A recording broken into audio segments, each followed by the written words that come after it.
시작하겠습니다.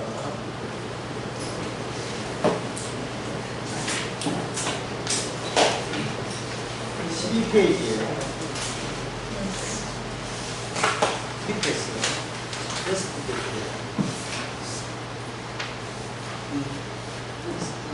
7번째 주제에 사과와 배가 있습니다. 사과와 배는 나누어지지요. 왜 섞일 수 없기 때문에 섞이면 안 되죠. 사과는 사과고 배는 배고. 근데 이 조지 시작에 보면 계시론 따로 있고 실론 따로 있고 둘이 섞이면 안 된다. 이상하죠. 왜 이렇게 조지 신학 자체가 이렇게 사과 배 나누듯이 이렇게 나누는 그래서 13페이지에 보면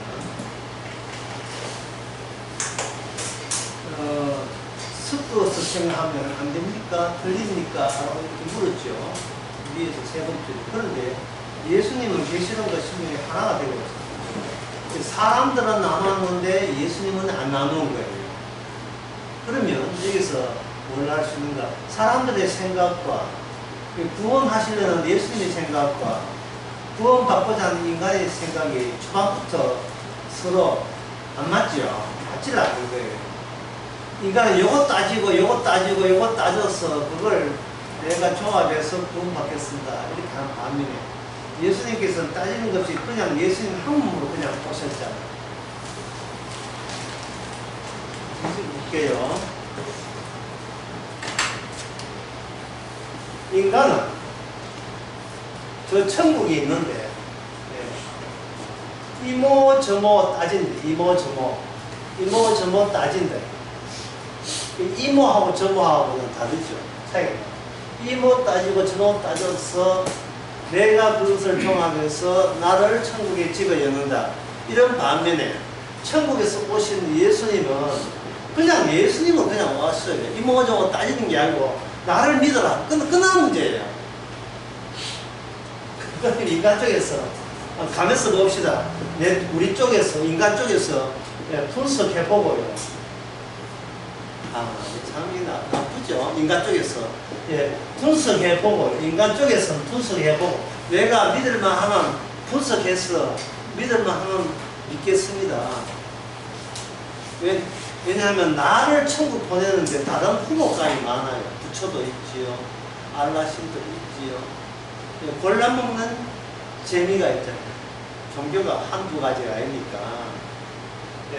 옛날에 시어할머니가 믿던 거, 옛날에 시어머니가 믿던 종교, 제사 지내야 되느냐 말아야 되느냐 그런 식으로 시차례하면서 훈련받았기 때문에 여기서 누가 친구가 와서 교회 갈래 이래 나오면 가만있어 봐 내가 따져보고 요모저모 따져보고 교회 가게 되면 내가 시집에서 나를 얼마나 미워할까 밉상될까 그런 것 요모저모 따져보고 내 신상에 좋을까 따져보고 내가 예수 믿는 것보다 부처 믿는 것이 내 자식한테 이익이 되는 걸 따져보고 내 행복해하는 게 따져보고 모든 게 따져보고 믿을만 하면 믿겠다는 거예요. 이걸 가지고 뭐라 하면 인간은 진짜만 믿겠다. 진짜만 믿겠다. 인간은 진짜만 믿겠다 하니까 인간은 마귀한테 소환합니다. 왜 인간은 진짜만 믿겠다 했으니까 뭐를 자꾸 찾아내야 돼요. 진짜배기를 찾아내다 보니까 누가 좋으냐면 마귀만 아주 신바람 나는 거예요. 마귀만 신바람 나는 거예요. 예수님은 그냥 왔는데 마귀는 이거 예수님 오는 것을 차단하고 사람들이 이거 모르도록 하는 게 마귀의 집요함이거든요. 그래 따져봐야지. 이모저모 따져봐야지. 니한테 어느 게 이익인지 천국 가는데 과연 성공하는지 실패 따져봐야지. 인간은 내가 야무지게 진짜만 믿겠다. 자 그렇다면 예수님께서 우리에게 이야기한 것은 예수님이 내가 진짜야 이렇게 이야기했겠어요? 어떻게 이야기했겠어요? 인간은 진짜만 믿겠다고 나설 때 예수님이 내가 진짜야 라고 이야기했겠습니까? 아니면 어떻게 이야기했겠습니까? 상당히 방금 시작부터 어려운 문제를 내었어요. 예수님은 인간에게 무슨 이야기를 했느냐? 예수님은 인간에게 무슨 이야기? 이거예요. 너가 할 수 있는 것, 너가 해낼 수 있는 것, 천국에서 안 받아줘. 너가 인간이 할 수 있는 것을 천국에서 안 받아줘.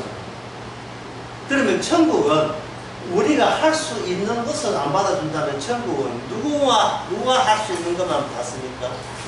예수님만 하셔서 우리에게 제공된 것만 갖고 있는 사람만이 어디 가느냐? 천국 갑니다. 천국 가기 굉장히 수월하죠. 그런데 내가 할 수 있는 것은 제가 아까 강의 처음부터 이야기했거든요. 인간은 할 수 있는 게 뭐냐면 이게 진짜일까? 가짜일까? 내한테 이익이 될까? 손해될까? 그걸 계속 따지잖아요. 그게 인간이 할 수 있는 거예요. 인간이 할 수 있는 것은 가져오지 말라는 것이 예수님의 뜻입니다. 이것은 굉장히 중요한 거예요. 인간이 할 수 있는 거. 네? 하나의 예를 들어, 성경에 나오는 예를 들어 볼게요. 요나 선지자. 어제 낮에도 이야기했는 제가 말씀드렸는데, 요나 선지자가 하나님의 낯을 도피했는데, 사실 도피했어요. 도망쳤을 때 누구한테 걸렸느냐 하면 그 같이 있는 그 여호와를 모르는, 하나님을 전혀 모르는 사람한테 들통났지요. 갑자기 배가 흔들리니까 그 선장이 하는 말이, 야, 이거 무슨 이런 조화가 다 있느냐. 각자 믿는 신에게 각자 기도해 보세요. 각자 믿는 신에게 각자 기도해 보라 하니까 그들은 뭡니까? 살려달라는 거예요. 제가 어릴 때 봤던 그 만화 영화 중에서 아주 외국에서 미국에서 들은 만화 영화인데 아주 재미있게 본 만화 영화였어요. 그 만화 영화의 대사에 아직도 제가 기억합니다. 무슨 내용이냐면,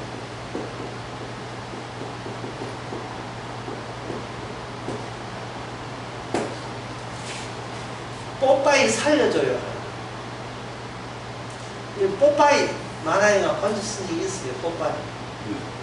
뽀페이 살려줘요. 이게 뽀페이. 누가 하냐면 에리하에 얼굴은 작고 몸은 긴 올리버라는 사람이 여자가 있었는데, 이게 울퉁불퉁한 브루투스가 올리버하고 포페이하고 뽀빠이하고 서로 사귀고 있는데 중간에 브루투스가 와가지고 올리버를 못 사귀고 그런 거예요.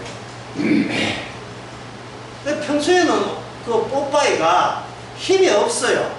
힘이 없는데 자기 사랑하는 올리브가 애고 생긴, 얼굴 작고 몸 사지 긴 거 상상해보세요. 이래하게 여성 생긴 그 사람이 뭐라고 하냐, 뽀페이 살려줘요 하니까 빵빵빵빵빵 해 시금치를 먹어요. 시금치 먹는 순간에 진짜 그때 시금치 먹으면 그때 힘들어요.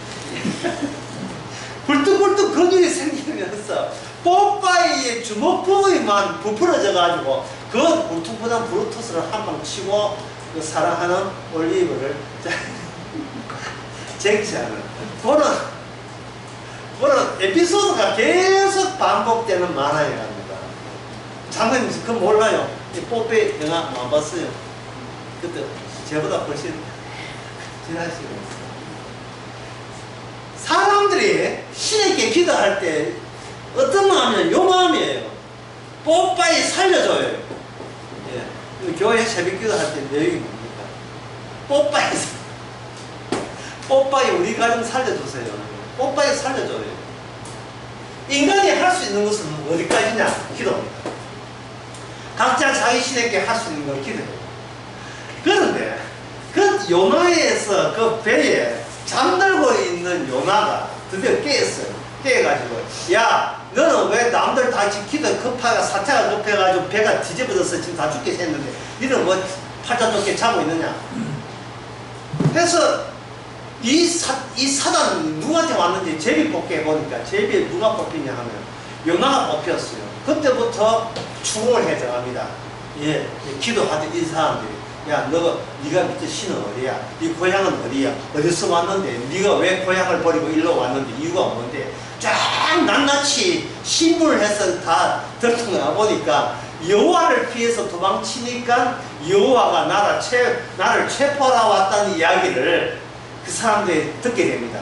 그 다음부터는 뭐냐? 인간이 할 수 있는 것을 하는 게 아니고 인간이 할 수 없는 것을 덤태기를 누구한테 씌우냐? 요나한테 씌웁니다. 요나야 갑자기 그 사람들이 공손 모드로 빠져요. 요나씨 죄송합니다. 어차피 다는 죽을 수 없고 이 분노의 신을 달래기 위해서 누구 하나 희생물이 필요한데 요나 당신이 제비 뽑았으니까 당신이 걸렸으니까 당신이 우리 대신 여기서 우리 바이바이 합시다. 저 금불고 파도 치면서 삼키며 달라드는 저 바다를 잔잔케 하기 위해서 당신 몸을 제물로 드리는 것에 대해서 우리는 무척이나 미안하게 생각하는 바입니다.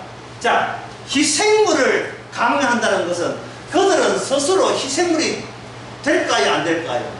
안 돼요. 희생물이 안 되고 희생물을 누구한테 덤퍼기를 시키느냐 하면은 자기는 희생물이 안 되고 희생물 하나 내 대신 희생하고 자기는 살고 그걸 이방 인간들이 해요.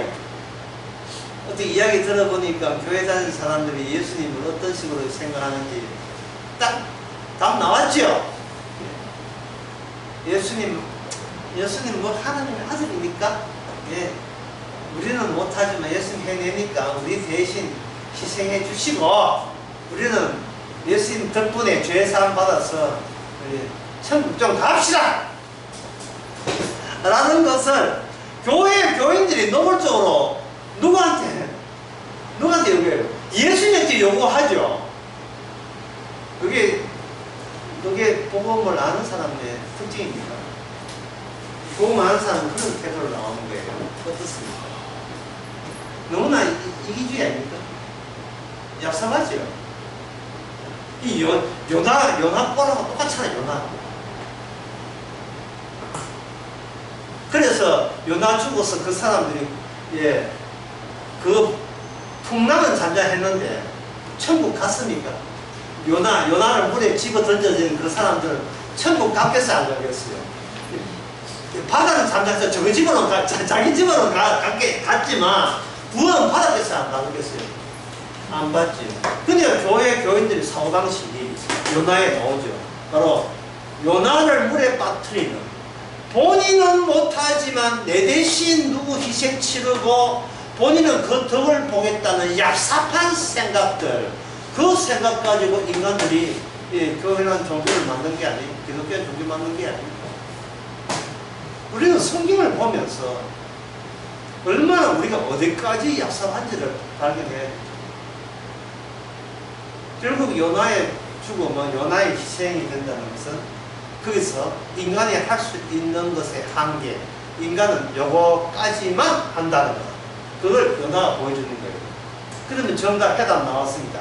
예수님의 십자가는 뭐죠? 인간이 백날 노력하고 기도하고 헌금하고 전도 백날 해도 어디까지 파도 뭐합니까? 어디까지는 못 들어와요.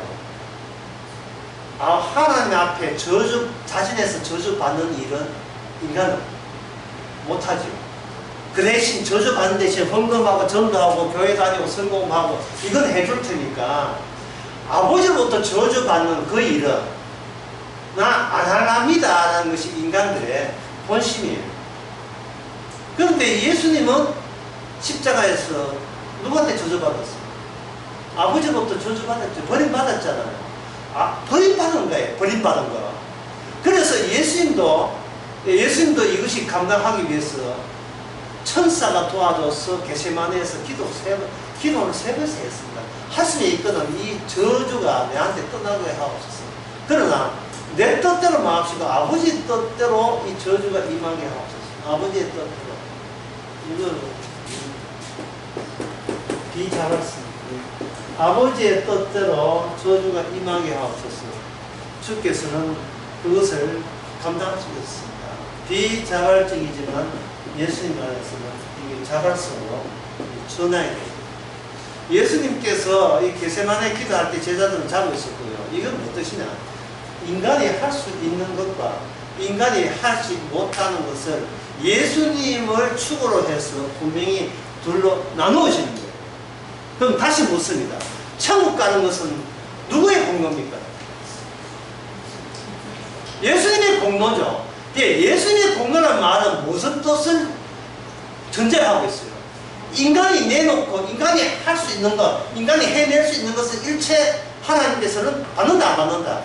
안 받는다를 전제로 해서 예수님이 계신 거예요.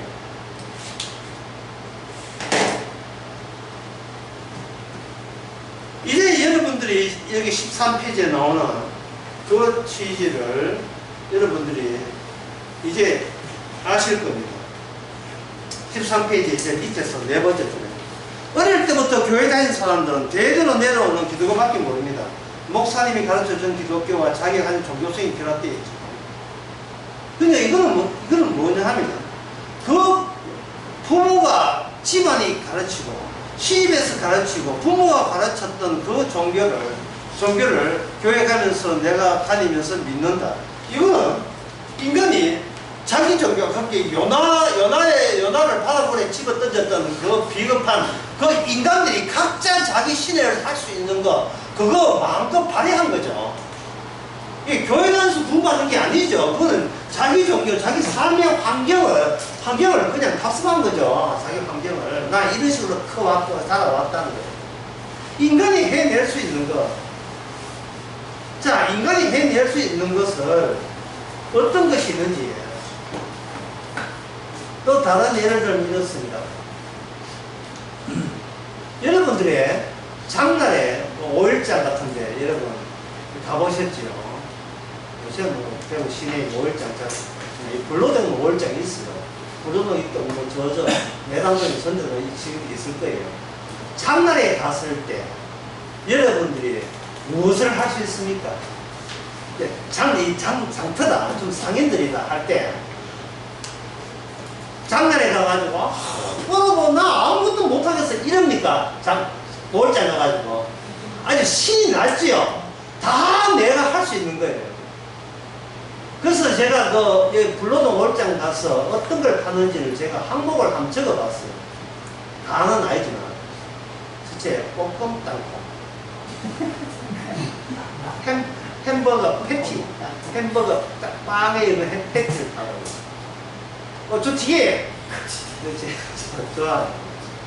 각종 과일, 자두, 애추, 뭐 참외, 그 수박 한 대 5,000원, 약간 큰 거 10,000원, 잘 익은 거 15,000원.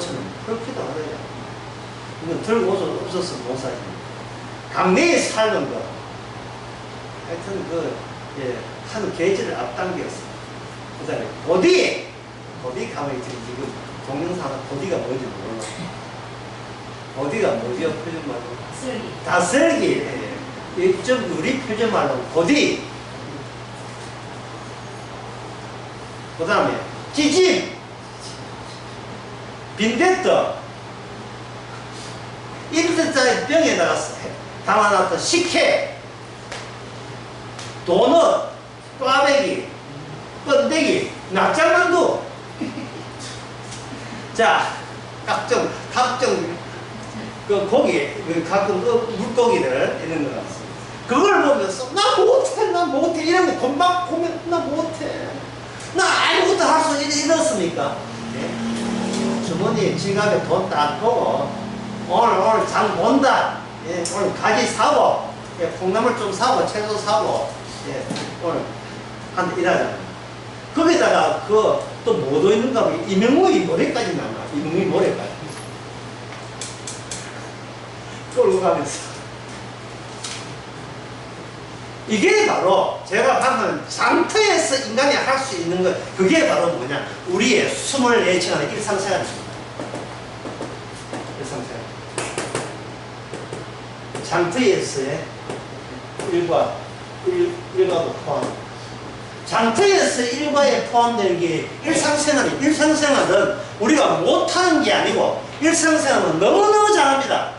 돈 주고 물 사는 거, 그럼 누가 못해요? 하고 고민하고 염려하고 그런 거 없습니다. 아주 신났어. 예? 해결할 수 있는 거예요. 막 돈만 있으면 막 매일 장터에 가서 이제 맛있는 거 사 먹고 싶고 해낼 수 있는 거예요. 할 수 있는 거예요. 이러다 보니까 자꾸 뭘 잊어버리겠어요. 내가 못하는 게 있다는 것에 대해서 우리가 자꾸 잊어버려요. 일상생활 속에서. 그래서 복음에 대해서 들어도 모르겠고 무슨 소리인지 모르겠고 들을 때는 아는데 못와서는 다 잊어버린 것이 뭐 때문에 그래요? 24시간 내가 할 수 있는 걸로 보내기 때문에. 이제 아시겠습니까? 우리의 평소의 삶이 내가 할 수 있는 것으로 꽉 채우면서 살아가고 있습니다. 그리고 이렇게 할 수 있는 것을 뭐라고 하냐? 할 수 있는 게 자꾸 하게 됩니다. 이걸 가지고 확실한 것입니다. 내가 할 수 있는 것이 확실한 것입니다. 이렇게 장가를 갔다가 이렇게 주일날 됐다 교회 가게 됩니다. 교회에서 설교단에서 목사가 어떤 소리 하게 됩니다. 그걸 우리는 물어봤습니까? 물어봐도 요것만 남겼네. 요것만 남겼습니다. 목사가 설교하게 되면 우리는 그걸 뭘로 해석을 하고 분석을 해야 되고 내가 할 수 있는 것으로 일반적으로 교인들이 그걸 받아들이죠. 그러니까 이 교회 가는 거하고 장터 가는 거하고 똑같이 되었어요. 왜? 둘 다 할 수 있는 걸로 전환되고 말았습니다. 그런데 아까도 이야기했지만 천국 가는 것은 내가 할 수 있는 겁니까? 할 수 없는 겁니까? 할 수 없는 거죠. 그러면 이 할 수 없는 것, 다시 다른 말 하면 할 수 없는 것. 할 수 없는 것은 이건 주님만이 하는 거예요. 주님만이 하는 거. 근데 아까 저희 요나 할 때 이야기했죠. 주께서 주님만이 할 수 있는 것이 요나에게 임했죠. 이 요나는 뭐냐? 비자발적, 지자발적. 본인이 하고 싶어 하는 게 비자발적으로 강제로 어디에 들어갔습니까? 강제로 물속에 바닷속에 빠졌죠. 강제로 바닷속에 빠졌는데 그 바닷속에서 뭐가 준비되어 있었습니까? 바닷속에서 거대한 이상하다 이거.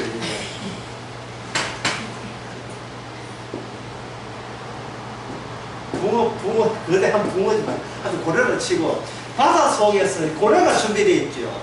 왜 요나에게 고래가 준비되어 있느냐? 그것은 바닷물 어디에 빠져도 죽어요.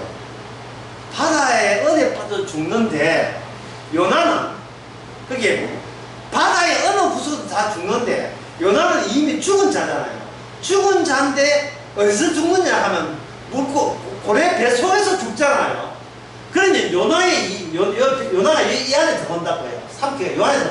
그럼 요나가 뭐냐? 그래서 뭐냐 하면 모든 세상이 죽음이라는 사실을 요나가 죽음 속에 있으면서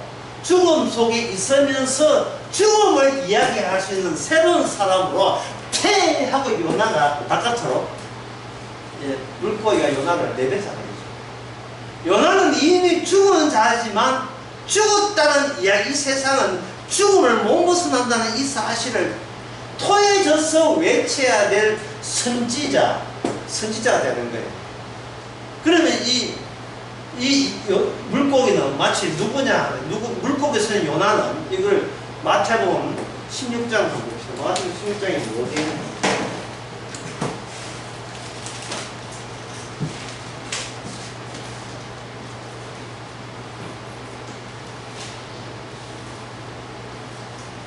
(16장 4절) 16장 4절 누가 읽어보세요. 마태복음 16장 4절. 악하고 음란한 세대가 표적을 구하나 요나의 표적 같은 보여줄 표적이 없느니라 하시고 예수님께서 갑자기 구약의 요나 선지자를 딱 땡겨옵니다. 악하고 음란한 세대, 이 세상이 저주받아서 악하고 음란 시커먼 바다로서 악하고 음란한 세대에서 유일하게 죽었지만 그 죽음 자체를 증거하기 위해서 살아있는 자는 물고기와 그 안에 누구밖에 없어요. 물고기 속에 요나밖에 없죠. 그 요나의 물고기 속에 요나 있는 입장이 누구 입장이냐면 예수님 자신의 입장이에요. 예수님 자신의 입장이에요. 예수님 곧 돌아가세요.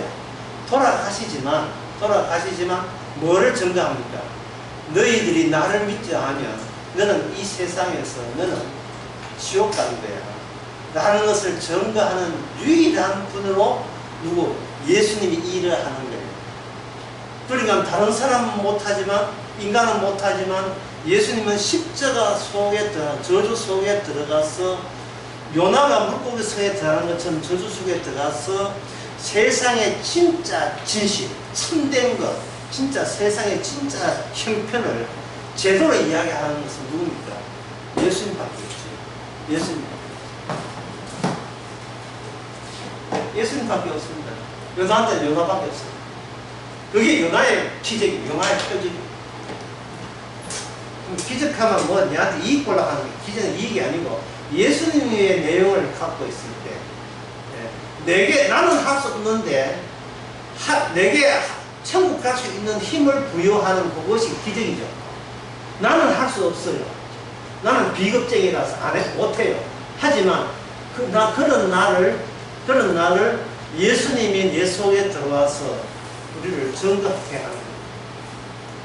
그 일에 여러분이 초대받은 것을 일단 축하드립니다. 감정은 소환되기 때문에 축하한다는 말을 하고 할 수 없어요. 그래서 지금 이 이야기를 여러분 더워요 안 더워요? 괜찮죠? 네, 그럼 됐어요. 이 이야기를 이렇게 정리하고 있고 지금까지 이야기한 것을 한마디로 이렇게 하겠습니다. 나의 죽음보다 더 나에게 있어.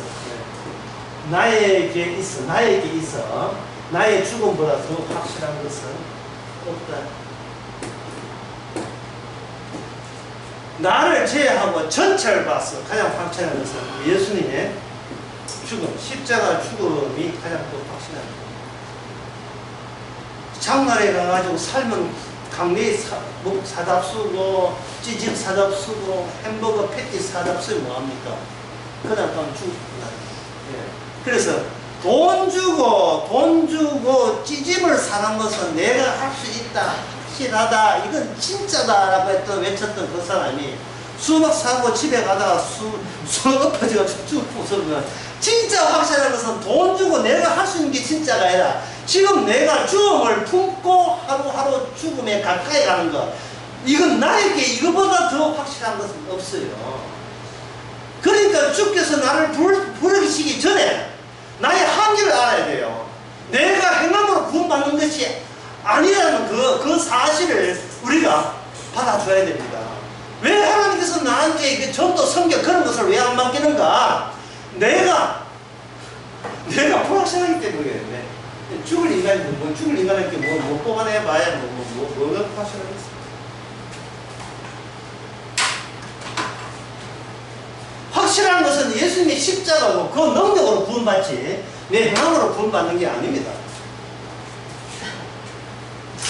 근데 교회 가면 왜 그래 성실하고 경건하고 바르게 살라는 사람이 왜 그래 많은지, 이거는 시합이에요, 시합. 특히 목사가 광고 시간에 광고하기를 바래요. 다음 달 국보제 할 사람, 주차 요원 할 사람 모집합니다. 심지어 교육관 새로 넓히는데 한 2억 필요한데 좀이라도 담당하는 사람 광고시야. 그래서 교인들은 설교는 다 잊어버리고 광고만 기억하는 거예요. 왜? 내가 해낼 수 있는 것만 광고하는 거예요.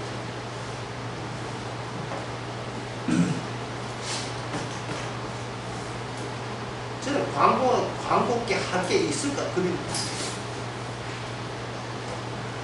바로 인간이 할 수 없는 것을 들어가요. 바로 중간에 내가 할 수 있는 것을 그것은 빨리 훅 지나가고. 지금 내가 살아있는 것도 내가 할 수 있는 일이에요. 쉴없이 광고 시간에 빌어가지고, 예? 우리 교회 교인이, 예, 암에 걸려가지고 지금, 예, 어느 병원인데, 가톨릭 병원 402호실에 입원해 있습니다. 402호, 그 입원 안 해도 죽고, 그 입원해도 죽고, 그게 뭐 대단한 일이냐. 많이 기도해 주시기 바랍니다. 기도를 왜 해요? 죽으라고. 기도는 해야 되겠다. 죽으라고. 이 험한 세상 빨리 죽으라고.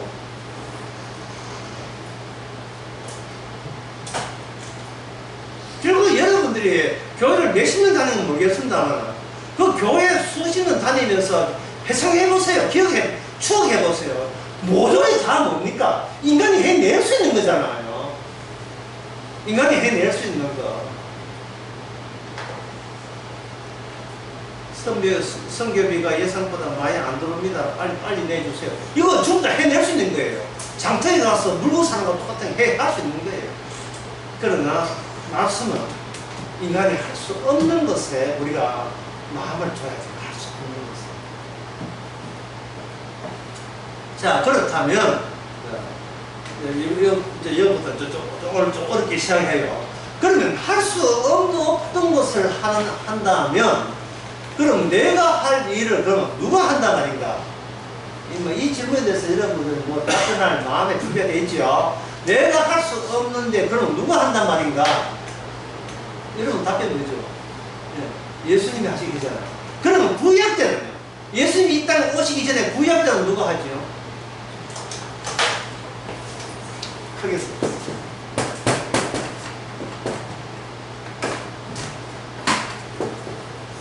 들어는 봤습니까? 이름 미가엘 천사예요. 천사 구약은 인간 대상이 아니고요 이스라엘 대상이에요. 이스라엘 대상 되는 이유가 이스라엘에게만 뭔가 준 게 있어요. 시내사에서 율법을 준 게 있어요. 그래서 율법이 이스라엘이라는 인간과 같이 결합되면서 하나님의 율법이 인간의 목에 간수화된 샘플화된 딱 집어서 이스라엘에게만 율법을 줬기 때문에 그 율법이 인간 현실에 어떠한 영향력과 변화를 일으키고 유발하는지를 그거를 테스트해가는 역사가 이스라엘 역사, 구약 역사입니다.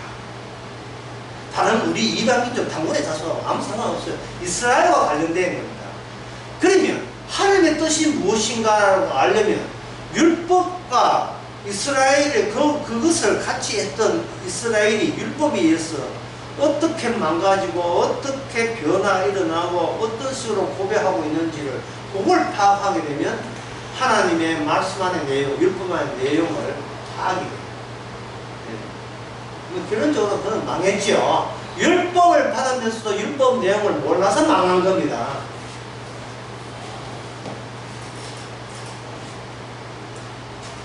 약간 어렵게 시작합니까?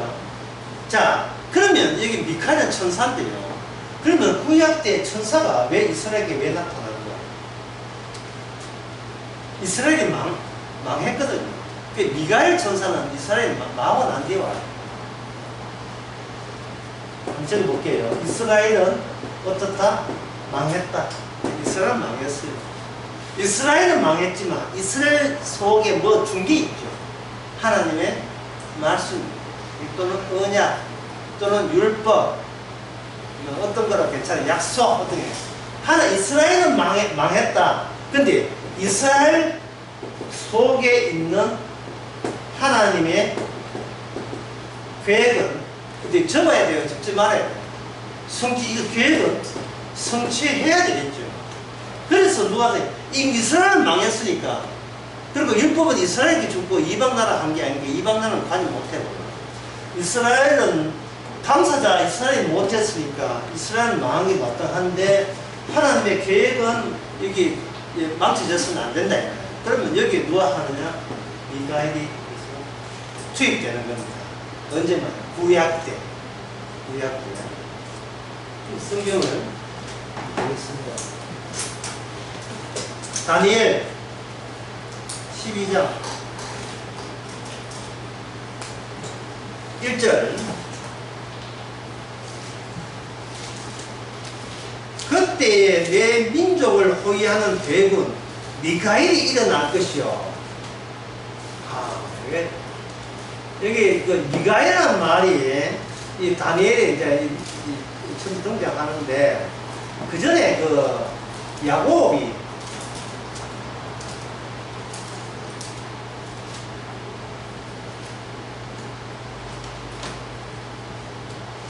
창세기 32장에 있습니다. 야곱이 어떤 지명의 이름을 줘요. 마하나임이라고.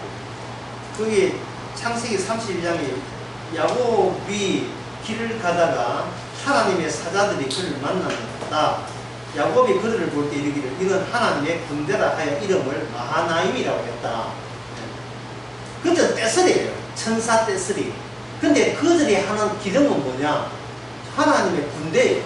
자, 군대가 하는 일이 뭐죠? 군대는 뭐 때문에 하죠? 전쟁이죠. 그 전쟁이거든요. 여기 대군 미가엘도 전쟁하는 그 최고의 사령관이 미가엘이에요. 미가엘 천사장 중에서 전쟁하는 천사장의 최고 높은 누머리 천사가 미카엘이고, 그 군대를 마하나임이라고 하나님의 군대라 한다 이 말이에요. 그러면 제가 아까 이야기한 거, 강의한 거 다시 한번 보면, 인간은 해낼 수 있는 것으로는 천국 못 갑니다. 그러면 신약에 와서 예수님께서 희생물이 되심으로써 그 희생물의 십자가의 능조로 하면 해내지요. 해냅니다. 근데 방금 그 이야기 중간에 뭐가 있느냐 하면 전쟁을 해야 돼요. 전쟁.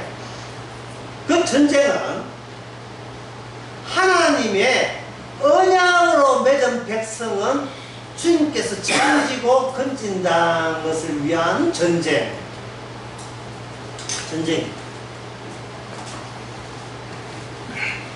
무슨 이야기냐 하면, 여기 이스라엘이 있는데, 이스라엘에게 하나님의 언약을, 약속을 줬어요. 언약을 주면 이스라엘은 언약의 백성입니다.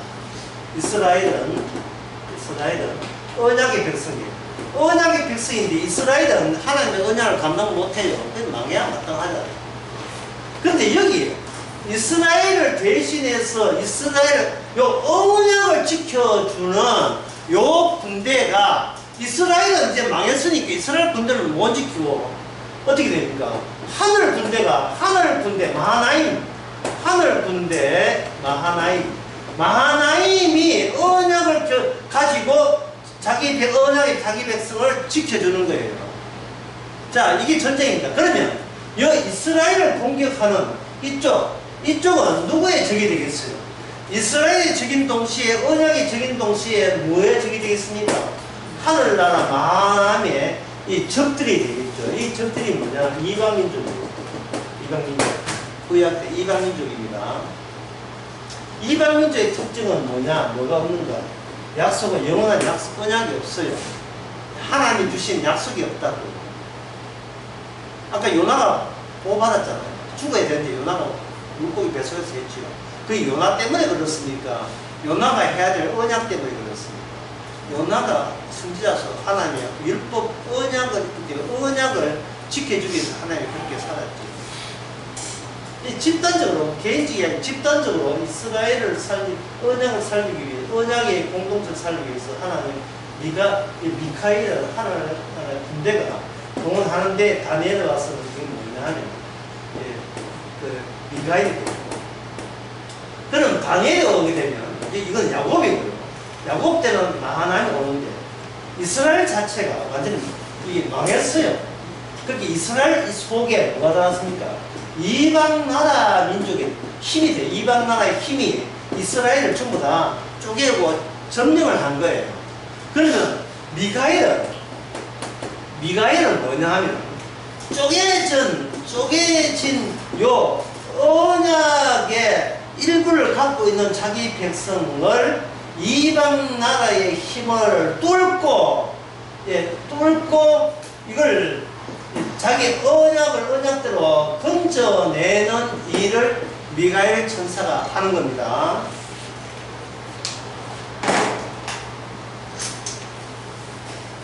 그게 어디냐? 다니엘에 나와요. 다니엘 아까 12장. 그럼 다니엘 12장 말고 10장을 한번, 10장 13절을 한번 보겠습니다. 10장 10절부터 한 손이 있어 나를 어루만지기로 내가 떨더니 그가 내 무릎과 손바닥에 땅에 닿게 일으키고 내게 이르기를 은총을 크게 받은 사람 다니엘아 내가 내게 이르는 말을 깨닫고 일어서라 내가 너에게 보내심을 받았느냐 내가 너에게 가라고 하나님께서 나한테 지시했다 이 말이에요. 그가 이 말 후에 내가 떨며 일었으며 또 그가 내게 이르되 그가 누군지 아직 안 나타나요. 다니엘아 두려워 말라 너가 깨달으라 하여 내 하나님 앞에 스스로 겸비케 하여 결심한 날부터 들으신 바 되었고 너 일어나여 왔느니라. 다니엘에게 주는 그 말씀은 하나도 취소되지 않고 다 이룬다는 거예요. 그런데 아사군데 현재 페르사 국군이 20일 동안 나를 막았으므로 내가 아사국 왕과 머리를 있었더니 군장 중 하나가 미가엘이 와서 나를 도와주므로 이제 와서 말이래. 이렇게 미가엘이 여기 등장해요. 그러니까 이 말은 미가엘이 인간의 전쟁 역사에 관여한다는 말이고 관여하지 않는다는 말입니다. 관여한다는 말이에요. 그렇다면 이건 뭐냐 하면 예수님께서 이 땅에 오실 때 전쟁을 하시는데 그 전쟁은 천사가 관여하는 것처럼 영적 전쟁이 되는 겁니다. 영적 전쟁. 영적 전쟁의 특징은 인간이 할 수 있는 것 가지고 하는 전쟁이 아닙니다. 내가 해낼 수 있는, 장날에 물건 사듯이 해낼 수 있는 것, 교회 헌금하고 봉사하듯이 할 수 있는 그런 전쟁이 아니에요. 영적 전쟁을 하는 겁니다. 영적 전쟁에 누가 도와준단 말입니까? 천사가 도와주는 거예요. 천사가 도와준다는 것은 너가 너의 할 수 있는 솜씨를 뽐낼 생각을 하지 말라는 거예요.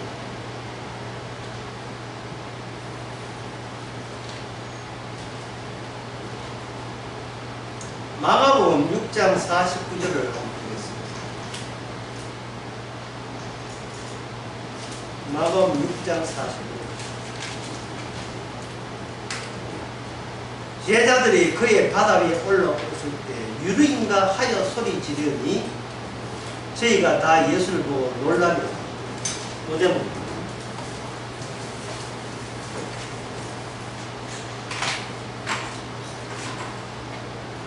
밤 그리고 바다 합치면 뭐 되겠어요? 밤 바다 합치면 여수 밤바다 밤바다 되겠죠. 밤 바다. 그런데 여기다 뭘 보나?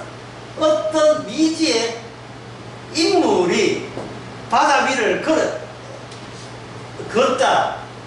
그러면 밤 바다 어떤 모르는 인물이 물을 위에 건다면 요거 내린 결론은 두 자는 뭡니까? 뭐가 돼요? 유령이죠. 유령입니다. 왜 인간들이 유령을 무서워하죠? 나 귀신이다. 왜 유령을 무서워합니까? 내가 할 수 없는 걸 하기 때문에 무서워요. 내가 할 수 없는 걸. 이 유령을 쫓아내기 위해서는 내가 할 수 있는 걸 다 동원하는 거죠. 그게 파묘예요. 묘지를 파괴해가지고 이장한다든지, 또는 돈 1000만원, 100만원 주고 뭐나 부적을 무당한테 해가지고 몸에 찌른다든지, 부적을 가지고 베개 옆에다가 이렇게 둔다든지. 그거 왜 합니까? 투적을 왜 합니까? 나름 무슨 전쟁을 하고 있는 거예요? 영적 전쟁을 하고 있는 거예요. 영적 전쟁. 이게 이제 중요한 건데, 이제 남은 시간 이걸 이야기해줘요. 그냥. 인간의 마음은 과학적으로 해결이 안 된다. 과학적으로 해결 안 된다. 인간의 마음, 과학적으로 해결 안 된다. 돈이 수십이 있고 잘 살고 아무 문제 없는데 마음이 불안해. 그거 왜 그러지만 돈이 해결할 수 없는 거예요. 과학이 해결할 수 없어요. 그러면 그럼 뭐가 문제되는 겁니까? 인간 속에 인간이 통제할 수 없는, 인간 속에 인간이 관리할 수 없는 게 들어있어요. 그게 뭘까요? 방수인이라는 가수가 옛날 1972년도인가 1년도에 불렀던 히트라는 노래 있어요. 그 노래가 뭐냐? 방수인이라는 사람 들어본 적 있어요? 못 들어봤어요. 신앙생활. 방수인들 알아요? 방수인? 예, 방수인 아십니까? 알지요? 예, 다 알게 됐어요. 당신의 마음이라는 노래가 있어요. 해운대 바닷가에다가 그 사람이 보고 싶었어. 눈도 그리고 코도 그리고 심지어 코비 옆에 점 하나까지 찍었는데 아무리 그려도 그릴 수 없는 게 뭐냐? 알 수 없는 게 당신의 마음 아시네.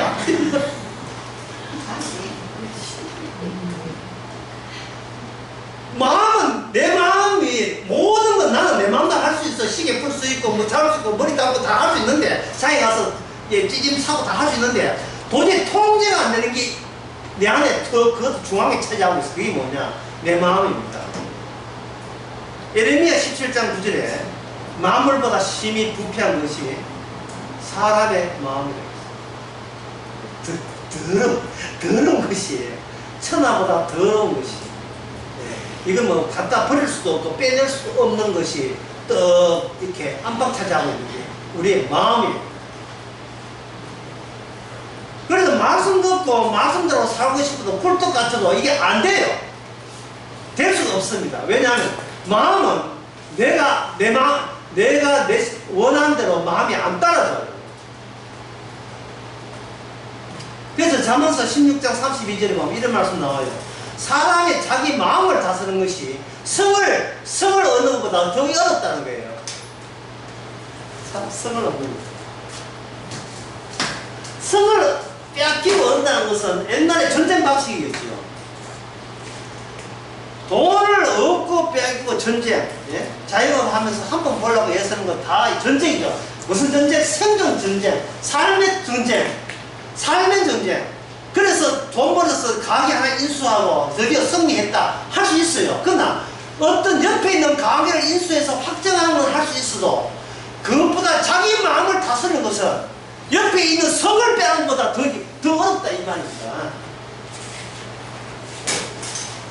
잠언서 16장 32절 이야기 했잖아요. 16장 32절만 있는 거 33절도 있거든요. 노하기를 더디하는 자는 용사보다 낫고 자기의 마음을 다스리는 자는 성을 빼앗는 것보다 나으리라. 그렇고 그 다음에 33절에 말하시니 사람이 재미를 뽑거나 일을 작정하기는 여호와께는 하나님께서 그 마음 내가 가져갈게요. 그 마음 내가 관리할게. 네가 관리하지 못하면 집에 돈 있고 자식 교육도 잘 수 있고 잘 편한데 내 마음은 내가 관리 대상이 아닙니다. 안 됩니다가 아니고 아니 참 중요하다. 예, 안 됩니다가 아니라 아닙니다. 예, 아닙니다. 뭐가 내 마음은 내 마음대로 안 됩니다가 아니라 내 마음은 내 것이 아닙니다. 예. 안 된다고 좌절하지 말고 믿음으로 아닙니다를 고백하면 돼요. 내 마음은 내 것이 그것이 아닙니다. 우리는 여기서 일종의 화를 낼 수밖에 없죠. 내 안에 드는 것은 다 내 것인데 왜 내 마음이 내 마음대로 왜 안 되는가? 사도 바울은 로마서 7장에서 이 대목을 정당하게 잘 묘사하고 있어요. 로마서 7장에 보면 7장 18절 아니 7장 17절 이제는 이것을 행하는 자가 내가 아니요 내 속에 있는 그 하는 죄니라. 참. 네. 내 속에 있는 죄니라. 내 마음이 내게 아닌 이유가 지 맘대로 되는 이유가 그게 죄이기 때문에 죄가 나의 주인이었다. 죄가 18절 내 속에 육신에 선한 것이 거하지 않을 줄 아노니 내한테 선한 것은 없는 것을 내가 인정하노니 원하는 것은 내게 있으나 선을 행하는 것은 없다. 내가 선을 몰라서가 알아도 뭐한다. 왜? 내가 내 마음의 주인이 아니니까. 도리어 원치 않는 악을 행한다. 야, 이거 끝갈 때까지 가버렸어. 갈 때까지. 왜 하나님은 내 것을 받아서 나를 구원하지 않는 이유가 뭡니까? 내 속에 죄밖에 없기 때문에. 내 속에 죄가 찾아버리기 때문에. 평생을 공부를 많이 하고 박사학위 5개를 따고 뭐 재벌이 되고 남보기에 성공했다고 그렇게 칭찬들을 받아도 예, 하나님도 알고 예, 본인도 알죠. 이제 성도도 알아요. 니는 백날 그래봤자 껍데기뿐.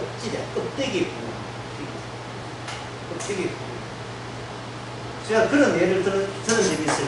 어떤 설교시 하니까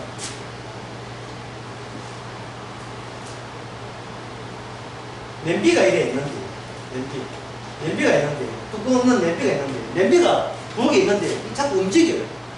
냄비가 자꾸 움직인다. 희한하게 신기한 일이죠. 마술인가? 보니까 뚜껑이 냄비가 있어가지고 이 움직이게 보니까 이게 쥐가 하나 있어요.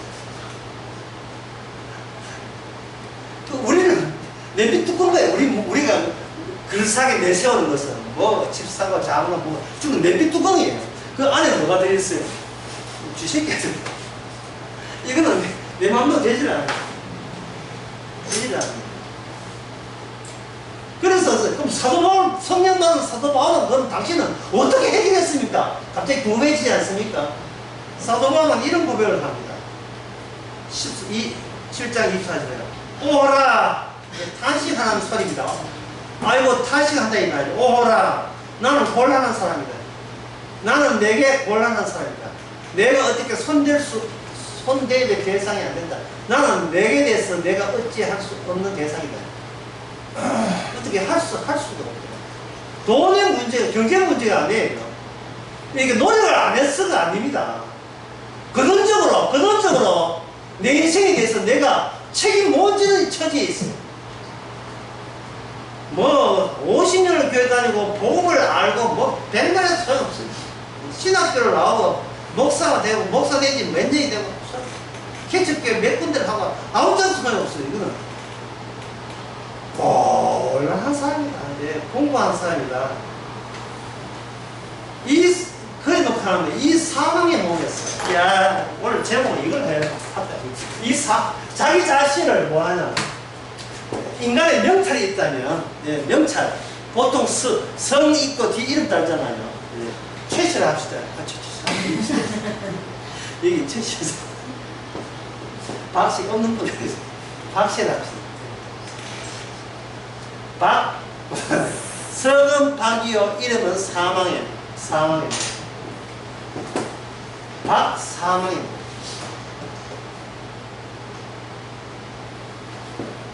저 다방 옛날 다방이다. 이거 다방에 가면 그 레지들 표준말로 레지.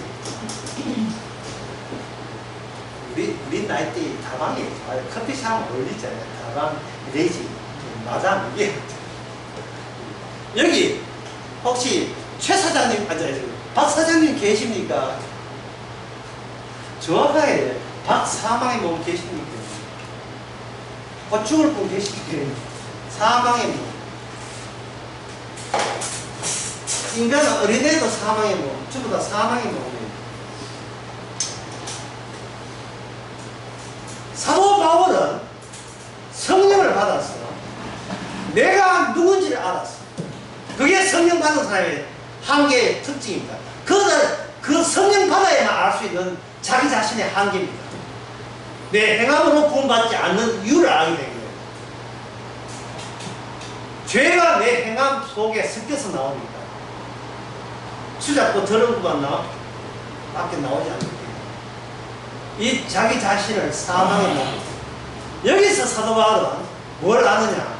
누가 나를 사망의 몸으로 누가 지정을 해줬다는 거예요. 그래서 뭐라고 하냐면 그 지적 자체를 구원으로 본 거예요. 뭐라고 하냐? 누가 나를 그 다음에 건져내랴. 나를 하여금 사망의 몸에서 지적한 그분만이 나를 건져낼 수 있는 능력을 가지신 분이다. 그분을 소개합니다. 그 다음에 우리 주 그리스도로 말미암아 하나님께 감사합니다. 바로 예수님을 그렇게 소개하고 있는 거예요. 예수님을.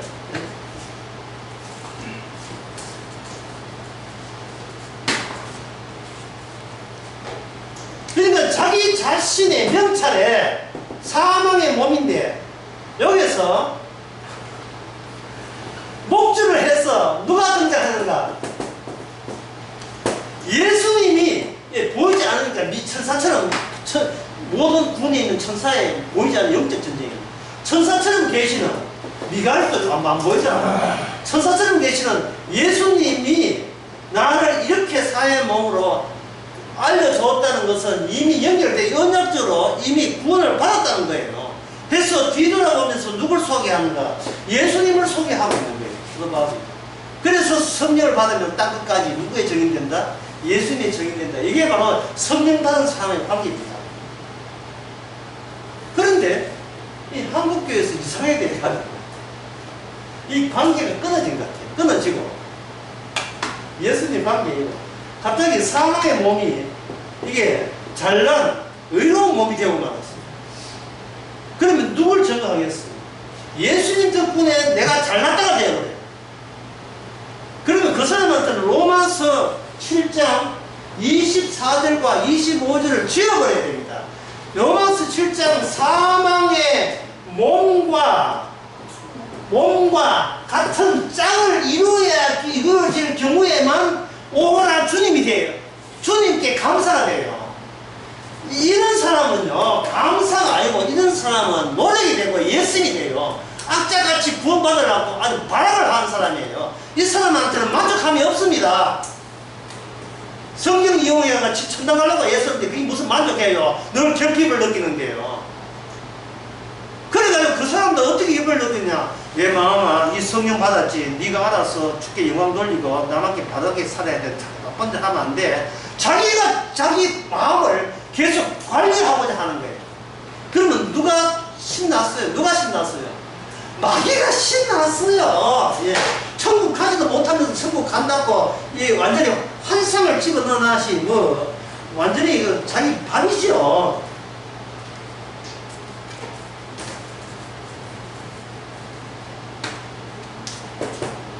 환상이란 판타지, 영어로 판타지, 환상이란 만일 뭐라면 환상은 항상 만일 내가 그 자리에 있다면, 내가 그 많은 돈을 번다면, 내 자식이 잘 된다면 나는 이렇게 얼마나 좋을까? 이게 환상이에요. 그리고 환상은 뭐를 못 놓습니까? 나를 못 놓아요. 내 마음을 내가 다스리려고 아직도 부질없는 노력을 하고 있을 때 계속 뿜어 나오는 것은 환상뿐입니다. 자, 그러면 환상을 누가 조작하겠습니까? 이번 수련회에 신명기 하면서 이 이야기를 또 할 수 있을 것 같아요. 환상을 누가 조작합니까? 네, 여러분한테는 특별히 미리 수련회 미리 말씀드릴게요. 환상을 누가 조작하느냐? 주위에 가까운 타인이 조작해요. 네가 공부 그래야 되겠냐? 그 수익 그만해가지고 네가 그래가지고 밥 먹고 살겠어? 그러니까 그 이야기가 자꾸 꿈을 만든대 내가. 일본말로 해서 요시 그래 너 보란 듯이 내가 성공할게. 자꾸 남은 부추기고 내 마음은 내가 장악하려고 하고 내 마음을 내가 원대로 하면 원대로 불어넣으려고 하고 그러니까 내 마음을 내가 개의 목줄 하듯이 내 마음을 내가 마음대로 하는 거예요. 예수님은 뭐가 다 없어요. 강사가 나온 게 아니에요. 강사가 나온 게 아니고 항상 불만이 나와요. 주님 이러기에요. 뭐 이렇게 나를 망해야 속이 시원한가요? 뭐 이런 거예요. 사도 바울은 성령 받다 했지요. 그럼 사도 바울은 성령 받은 그 많은 말 중에서 하나의 말을 제가 소개해 드리겠습니다. 사도 바울이 어떻게 살았는지. 빌립보서 4장 5절.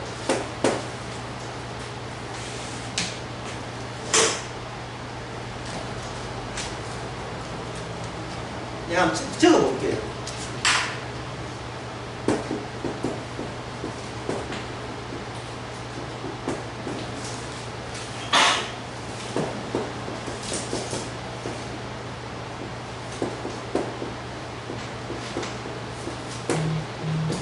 너희의 관용을 모든 사람에게 알게 하라. 관용. 자, 여러분 어떤 경우에 관용할까요? 뭐 한 4,500, 한 4도 5천 정도 치면 관용하십니까? 관용이란 내 마음이 죄만 나오고 이 마음을 관리는 내가 할 수 없고 주께서 주님을 증거하는 용도로 쓴다는 것을 주님 마음을 주님께 넘겨진 사람에게는 이 관용이 됩니다. 관용이 됩니다.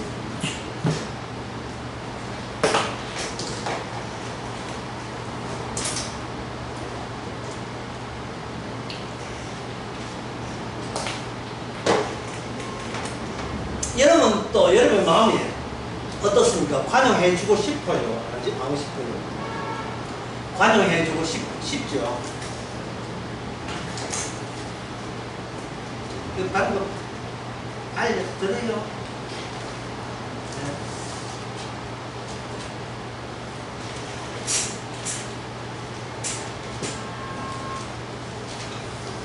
그게 예수님의 말씀 가운데 관용하게 된 그 방식이 누가복음 19장에 나옵니다. 누가복음 19장에 나온 게 아니고 죄송합니다. 한번 찾아볼게요.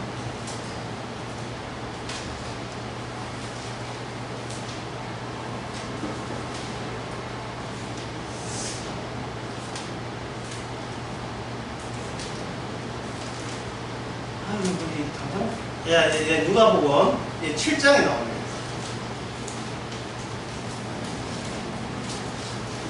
7장 어떤 소문 좋지 않는 어떤 여자가 예수님 발 앞에 와서 자기 모아놓은 향수를 한꺼번에다가 예수님께 와서 통째로 발에다가 다 붓고 울면서 눈물로서 그 발을 씻겨줄 때에 옆에 있는 바리새인들이 예수님을 비난하고 그 여자의 행위를 비난했습니다. 뭐라고 하냐 하면은 자기를 만진 여자가 얼마나 질 나쁜 여자인 것을 예수님이 왜 모르냐. 구약 율법에 보면 질 나쁜 여자가 만지게 되면 깨끗한 것도 같이 오염된다, 더러워진다. 이게 율법 해석이 그들이 있어요. 깨끗한 것은 깨끗한 게 해야지 더러운 거랑 사귀면 안 된다 이런 뜻이에요. 했을 때 그때 그걸 듣고 예수님이 시몬한테 말하기를 시몬아 어떤 사람이 500데나리온의 크게 수십억이 되는 빚을 한꺼번에 탕감해 주었다.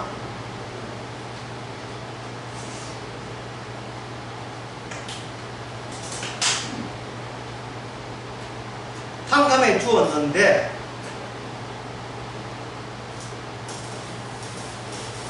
두 사람 다 탐감해 주었는데 그 중에서 누가 저를 더 사랑하겠는가? 여기에 한 사람은 500데나리를 줬고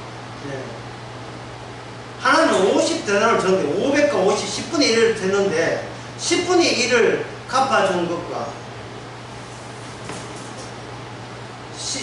그 전체를 갚아준 것과 10분의 1을 갚아준 게 누가 더 고마워하겠느냐 이렇게 이야기했어요. 그래도 뭐 당연하게 전체를 다 갚아준 사람이 감사하겠죠. 바로 예수님 하신 말씀이 적게 사람이 적은 자에게는 적게 사랑한다는 말을 47절에 하고 있습니다. 자, 관용은 어디서 생기는가 하면 철저하게 내가 사망의 몸인 것을 계속 유지되고 있는 사람만이 관용이 돼요. 아이고 뭐 당신의 발을 밟았으면 아이고 뭐 밟을 수도 있지 뭐. 당신의 집이 홀라가 불났습니다. 뭐 불날 수도 있지 뭐. 누가 당신 보고 욕하던데 아니 욕할 수도 있지 뭐. 욕한 정도 아니고 죄사함 받은 울면서 자기의 모든 남은 재산 향수를 빼다 예수님께 다 한꺼번에 떠였고 주님 용서 그거 자체로만 저는 좋게요 라고 하는 사람, 그 사람이 바로 이 질 낮은 소문난 사람 배워가지도 못한 자가 이러한 주님한테도 대칭찬을 받은 거예요. 예수님께서 우리에게 찾아올 때 이미 우리의 몸에 우리가 관리할 수 없는 더러운 것이 있다는 것을 전제로 해서 찾아오는 거예요. 아, 근데 잘났어요. 뭐, 이런 거 없어요. 창세기 6장 5절에 보면, 인간은 최초부터 그래요. 6장 5절에. 여호와께서 사람의 죄악이 관영합니다. 그 마음의 생각이 모든 계획이 항상 악하다. 항상 악하다. 이미, 아담이 범죄하고 난 뒤에 인간의 마음에 대해서는 하나님이 회하게 다 뚫고 계십니다.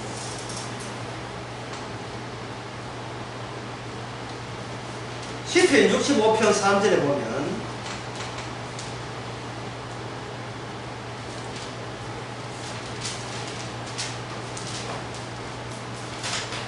3절에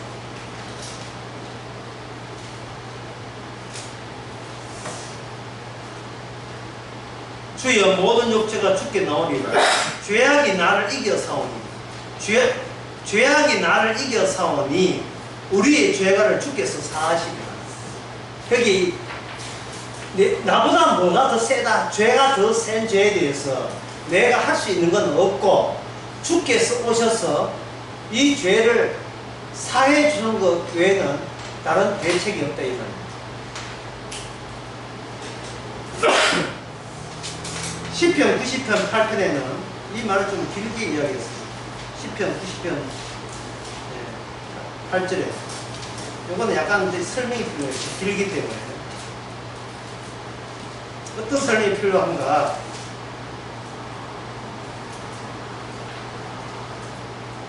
6절부터 보면 푸른 아침에 꽃이 피어 자라다가 저녁에는 뱀바 되어 마르나이다.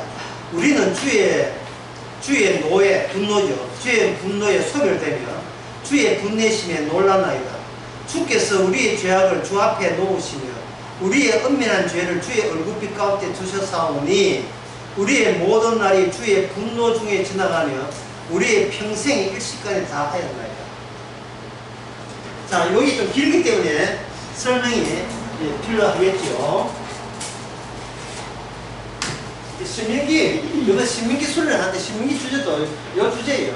시편 90편 6절 그래서 10절까지 한 그 주제가 신명기도 댓글에서 이게 나옵니다.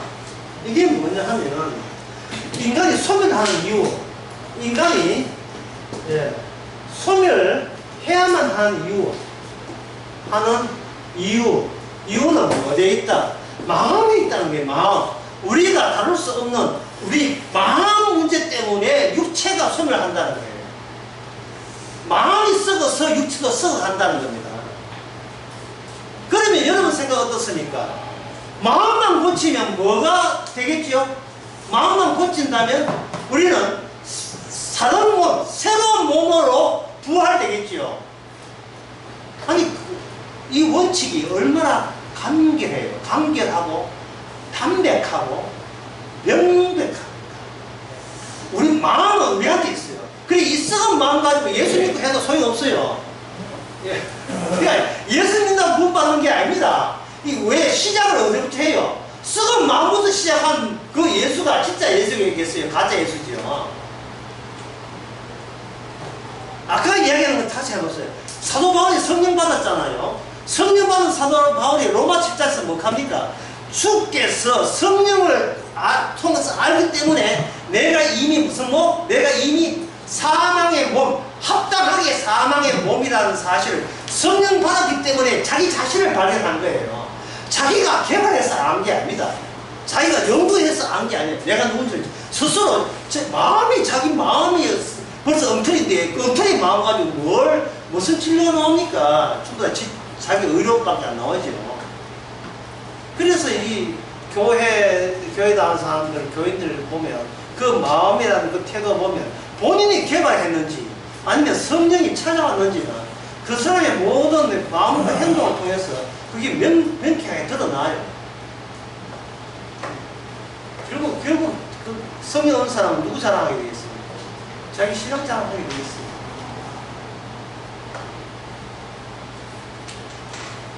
인간이 소멸하는 것은 소멸을 해야만 해요. 맞죠? 인간이 소멸을 해야만 해요. 예, 하나님의 뜻이 그래요. 왜? 우리 마음이 썩었다는 것을 주님 앞에 들켰기 때문에. 그래서 주님께서는 우리 마음을 고쳐주기 위해서 어떻게 하시는가? 우리의 엄밀한 죄를 주님 앞에 다 덜추어내고 그것을 이미 니 들켜서 니 들켜는 거야. 니 마음 썩었는데 알아. 라는 것을 주께서는 성령을 통해서 이 시편 90편 6절과 6절에서 10절 말씀을 우리에게 감복시켜주고 우리 매일 일상 속에서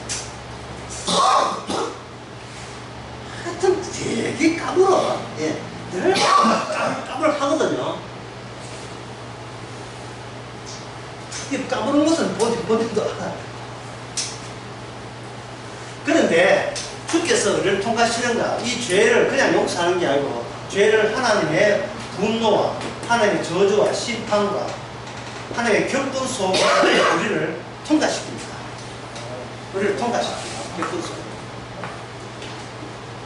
그러면 요것을 간소화한 것이 뭐냐면 늘 십자가 안에서 살게 만듭니다. 우리를 십자가 안에서. 십자가 안에 예수님의 그 버림받음 속에 우리가 같이 예수님과 같이 놓여있게 됩니다. 그러면 우리는 비로소 아버지가 얼마나 죄에 대해서 거룩하지 않은 것에 대해서 화를 내고 있는지 예수님이 당하신 십자가 죽으신 자기 아들도 저주하잖아요. 그게 하나님의 분노, 하나님의 본심이라는 것을 십자가를 통해서 발견할 때 우리는 이 세상에 나가서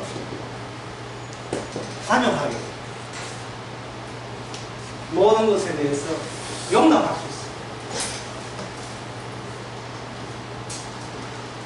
사도 바울의 삶은 그 빌립보서 그 4장이 아주 적절하게 평소 일상의 생활을 잘 보여주고 있습니다.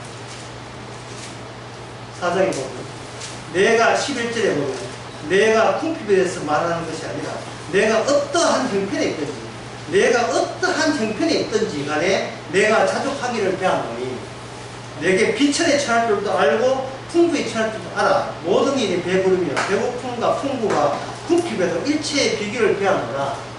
그게 뭐냐? 중요한 것은 내가 부자다 가난하다가 중요하다 아니라 주께서 시키는 일은 반드시 주께서 나를 통해서 다 해내신다는 사실. 거기에 대해서 사도는 감사함으로 도달하고 있습니다. 감사하고 있습니다. 기뻐하고 있습니다. 지금 여러분들이 어떤 형편이든지 주님 보시기에 여러분이 성령 받는 성도라면 최적의 상태. 하나님 보시기에 좀 모자란 것도 없고 예, 남는 것도 적절하게 여러분들 이것입니다. 우리가 사망의 몸이고 내 마음은 죄밖에 안 나온다는 사실을 알려주는데 가장 적절한 그러한 상황을 우리에게 만들어 주시는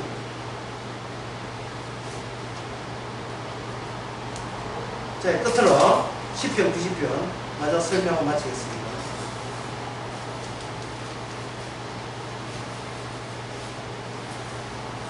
9절 우리의 모든 날이 주의 분노 가운데 지나가면 우리의 평생 일시간에 다 수수간에 다 갔다 이 말이에요. 우리가 연수가 70이요 강건하면 80인데 야 우리 벌써 벌써 강건 레벨에 다들 들어섰어요. 강건.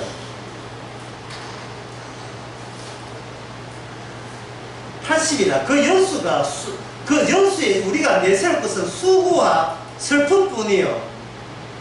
신속히 가니 우리가 아예 날아간다.